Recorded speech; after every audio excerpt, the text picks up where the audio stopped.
Hello everyone! So, naanasad ko karon sa amo ang wardrobe room. So, ingani kadaghan na ang mga sanina, guys, nga wala na nako gamita. So, labi-labi daghan na isa ka sako bag. Isa, ha?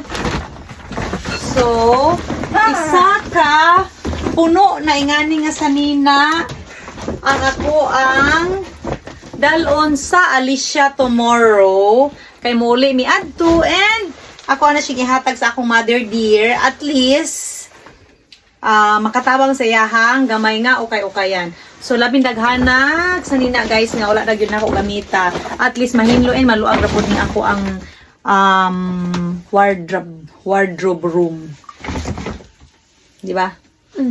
So mga almost 100 pieces ni ka-dress nga ako ang dalon sa Alicia tomorrow.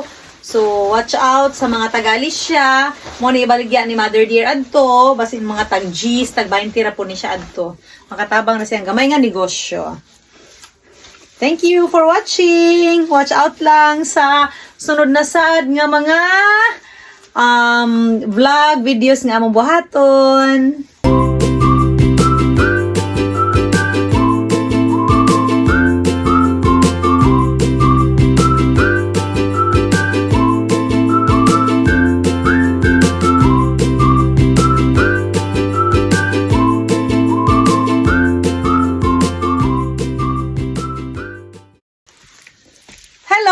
So, mo ni ang second room sa mga outfit.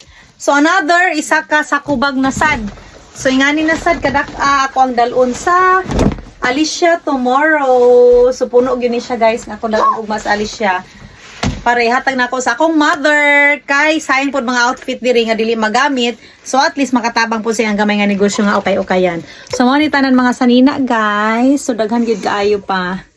Nagamit na nina ako sa ako ang mga vlogs, ako mga photoshoot. And daghan pa kaayo na siya. Daghan kaayo nga sanina.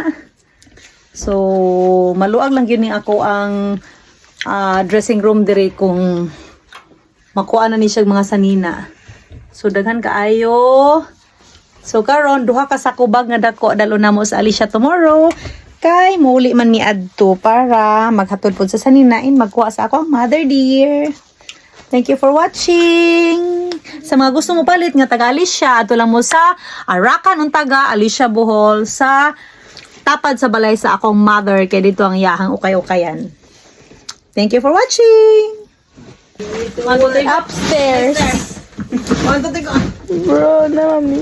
Upstairs. Dali. Isa. Yeah.